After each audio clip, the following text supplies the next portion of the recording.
What's up, guys? Back with another video. It's Monday morning. Once again, we're on our way to the day job, do some insulating, get ready for some drywall installation. Fun stuff, always. This weekend, yesterday, we did the Wicked Cahd Show in Boston. Had fun. It's a good show. Just getting started, so the guy who puts it on, Logan, he does a really good job. He's a go-getter. He's going to be successful. I'm sure that show is going to be successful. It was a little slow as far as sales, trades, all that stuff.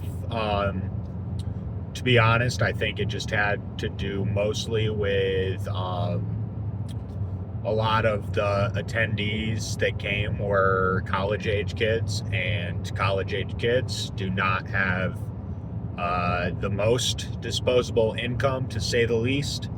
So, I think that was one of the factors, and I think part of the show's success going forward will be how well can they court the more financially capable collectors, investors, buyers, sellers, whatever. That's I think what the process is going to rely on. Is having the college kids come is cool and good. That's a whole new a market that doesn't get a ton of attention at card shows, because especially in Boston, college kids don't have cars. Public transport access to shows that are not in the city, it's not easy. So it's good that those collectors get a chance to go to a card show, to check it out. But from a vending perspective, having people with higher disposable incomes is a good thing.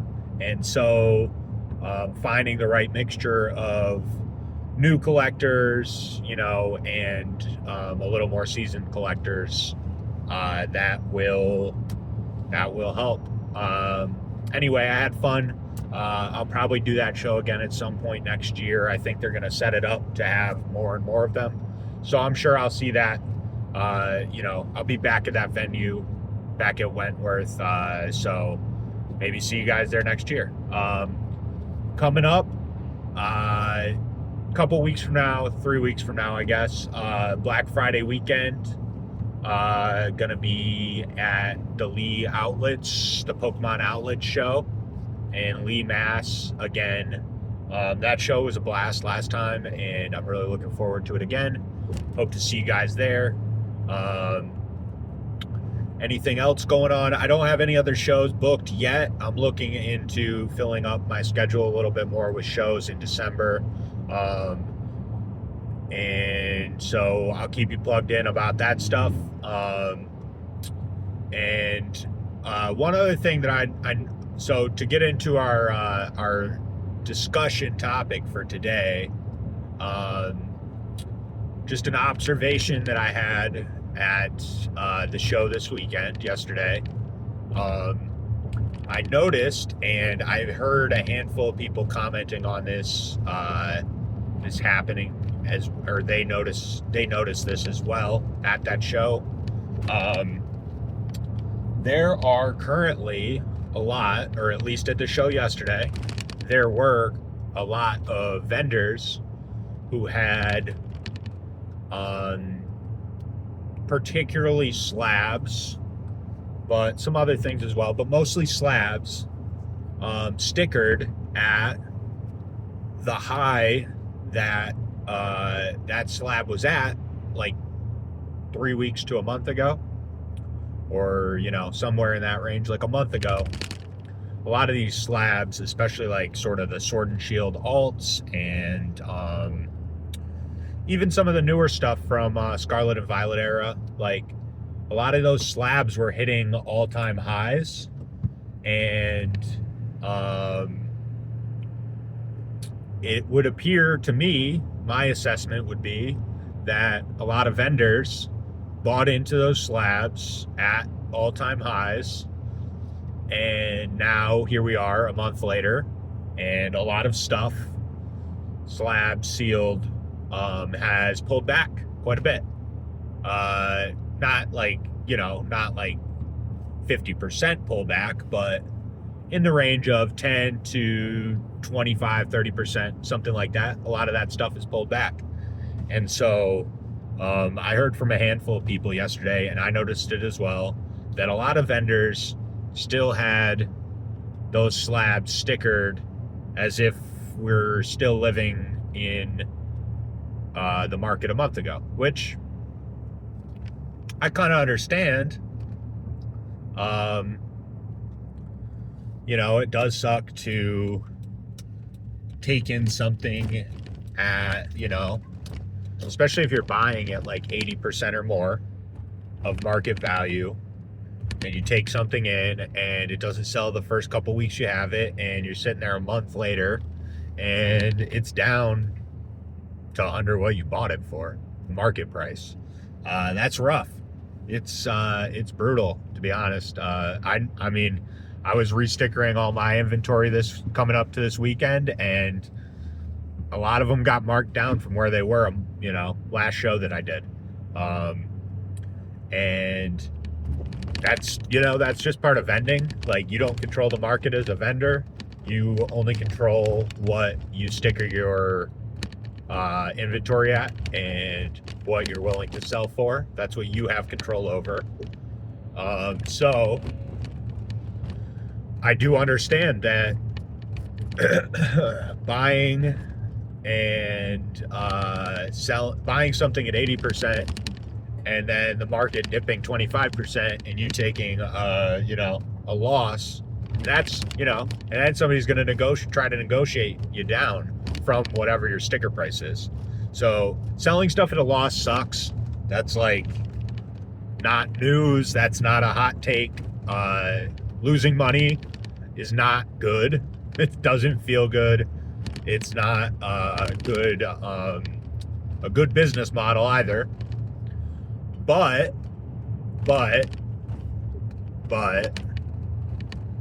here's where I'd like to talk about our sort of overarching topic for today, which is opportunity cost.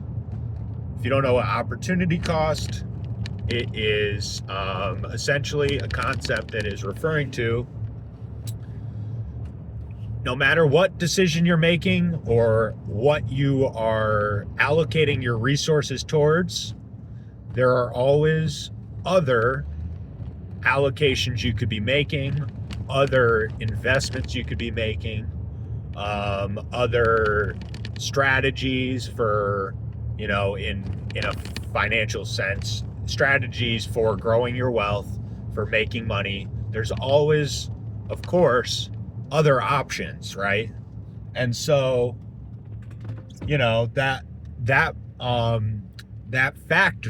fact is why every single person has different rates of success in investing, because nobody's portfolio is 100% a mirror of anyone else's, for the most part, at least. And there's always something else you could be doing with your time or your money or your energy or whatever. It's not like you only have one choice. You've always got choices. And, you have scarce resources, and you as an individual, as an investor, as a business owner, as, just a person trying to make smart decisions, you've got to make a decision. Even a non-decision in the financial world is a decision. There are infinite possibilities for how you allocate your time and your money and your effort. And opportunity cost is all the other things that you aren't spending your time and your money and your effort on, and how that compares to what you are spending those resources on. So, for instance, me as a vendor, in comparison to my day job, right? I could probably book 50% more day job hours than I do right now if I really wanted to. So I work, on average 40 hours a week, let's say. I could, if I was really motivated to, if I put in the time and energy, I could add an extra 20 hours to my workload and be making 50% more doing remodeling work, right? But what's the cost of that? Well, there's financial costs. There is other ways that I could be deploying my time that may not pay up front. It may not pay, this week, if I worked 60 hours and I made 50% more, I would make more this week than if I worked 40 hours at my day job and spent more hours, I don't know, learning a new skill that didn't pay anything. Because when you're learning new skills, you typically don't get paid for them. That's what college is. That's what secondary education is. That's what, watching YouTube videos and doing a DIY project to hone a skill is like you're investing time that you could have been working more for money into learning a new skill. You're diverting resources away from your current income in order to have more ways to later on grow your income. So having that choice right there, and I've been well known to do this quite a bit. When I was younger in my business days, I could have, when I like I told, I've said before on this channel, I really started out in the trades just knowing how to paint. And so very early on, if I wanted to, I could have focused all my time and energy on sourcing paint jobs and working more paint jobs and doing more paint jobs and just, maximizing my paid hours painting. That would be one strategy. But, 7 years later, right? Here we are, 7 years later. If I had gone that route instead of what I did do, well, what's the opportunity cost of that versus what I ended up doing? Well, the opportunity cost would be that I never learned how to do drywall work. I never learned how to do trim carpentry, cabinet installs, custom woodworking. I never learned to remodel kitchens and bathrooms. I never learned how to run a business effectively. I never learned how to teach skills to other people. I never learned how to subcontract jobs out to other contractors. I never learned how to network with other contractors to get things done more efficiently. So, in retrospect, could I have done a better job of mixing these two goals? Of course, definitely, 100%. However, do I regret not maximizing my at the time income by focusing on one thing, painting? No, not at all, because I invested all this time and resource into learning new skills. And, that was essentially, as we've talked about before, in time preference terms, that was a low time preference strategy. As in, I was diverting resources away from making money now because I believed that if I diverted those resources into learning new skills, later on, they would pay for themselves and pay for themselves over and over again, which now, in the here and now, is true. Painting can pay well. It's a totally legitimate construction business model all by itself. My personality type, it gets very bored with doing the same thing over and over again. And so that was part of the reason why I picked it. But also doing full remodels, running a full remodeling business, subcontracting certain segments of the work out, and focusing on the stuff that I like to do and that I do the best is a better business model. And I could never have been here if I didn't divert my time and effort and money, into learning those skills. So when that comes to, the Pokemon world and the collectibles world, the vending world, all of that stuff, I would just say that this is one of those things that we should all be thinking about all the time. That's how you should be comparing what you're doing to other things you could be doing. And in this very rapidly changing market, I think that's one of the hardest sort of calculations that you're going to have to make over the next year or two. Should I mean, first of all, in my case, one thing that I think about all the time is, should I continue to put my time, effort, energy, money into vending, collecting, cardboard in general? Should I do that? Or would those time, energy, money, resources be better spent just honing in on my construction business, just going full on, maxed out, invest 100% of my time, energy, effort into the construction business? And truthfully, guys, I love vending. It's great. It's fun. But if there is ever a time, and it's close, it's not an easy decision. I've thought about this a lot this entire year since I started vending. Should I be just going full on into the remodeling biz and, not spending time on the collectibles business? And if there ever is a time where that calculation is telling me yes, then that's what I'll do. I'm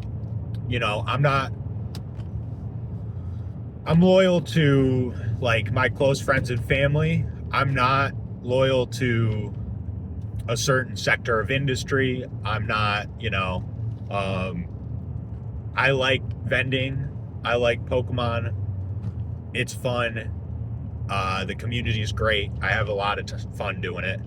But if it was ever super obvious to me that my time and energy would be way better spent elsewhere, then I'd make that decision. And when it comes to vending itself, I think a lot about, especially with the market being the way it is right now,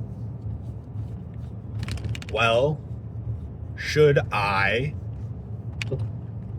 be, focusing my money, especially, into this sector of the market, that sector of the market?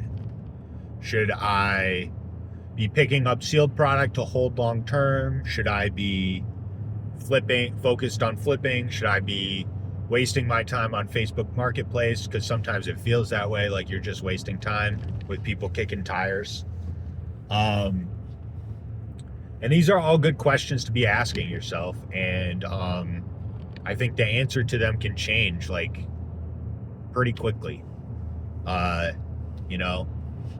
And if you're coming at this hobby from just an investing standpoint,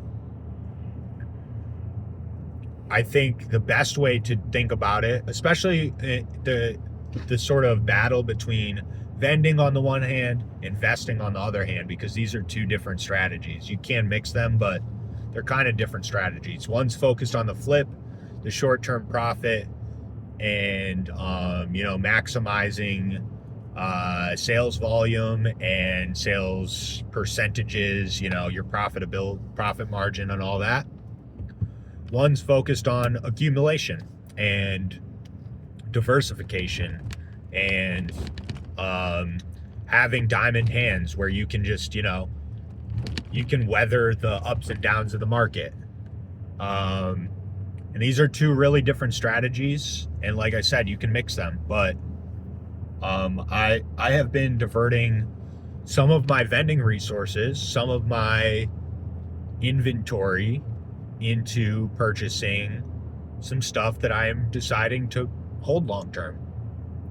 And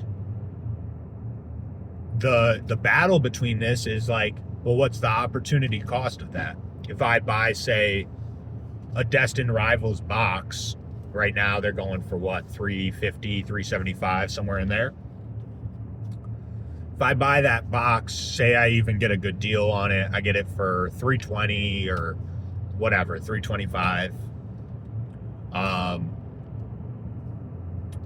Well, I could have spent that $325 on a slab that I bought at, or a lot of singles that I bought at 70% market value, and flip them pretty quickly for, on average, a 20%, 20% profit margin. So, I just turned $325 into almost $400. The problem with that is it's not guaranteed. You don't always have a buyer even at 90%, especially in a market like this. Human psychology in this market, prices go up, they're at all-time highs, people buy them. So worst deal you ever could get on that thing, it's the most demand that thing's ever had. Then right now, everything's on discount. It's all down 10 to 20 to 30%. Nobody wants to touch it. And even though it's on discount, even though the market is steadily climbing and it has these little dips and bounces back and all of that, people don't want to buy it at the discount price. They're going to wait until it starts climbing again and hope that they catch it before it makes its next leg up. I guess that's a different topic, but it's just weighing your options. Like, should I be investing this in more inventory to bring to the next show, or should I be purchasing things for the long-term hold and just accumulating? And I think having the right balance of that is going to be an essential thing for me and many other vendors to figure out if we want to be in this space long term. I do think that, if you bought a slab at the highs a month ago and now you're going to shows, it's sitting on your table marked at that same price, say you bought it at 80%. So at the high, it was $1,000 slab. You bought it for $800. Now the market's $800 or say $850 or something. Well, you've still got it stickered at $1,000. First of all, you're not selling it. And second of all, you can't predict what the next move is. Is it going to go back to the high? Is it going to fall off another 20%? Third factor in that equation is, would you be better off selling to break even? Like, let's say that's the option. You can sell and break even on it. Or you can gamble on what the next move in price will be. Now, if you gamble on what the next move in price will be,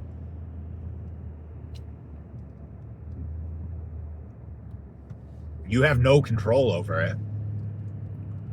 and your money is tied up until the move happens, because as long as it's stickered, 25% or 20% over what market is on it now, as long as that sticker price is still high from what market is, you're not going to sell it. So it's just sitting there. And the question you should be asking yourself, well, if I just sell it and break even, could I better deploy this capital into something else that has a better chance of making me money right now, right? So your options are hold on to a thing, gamble on the next move in price on it, and have no control, or sell it and break even,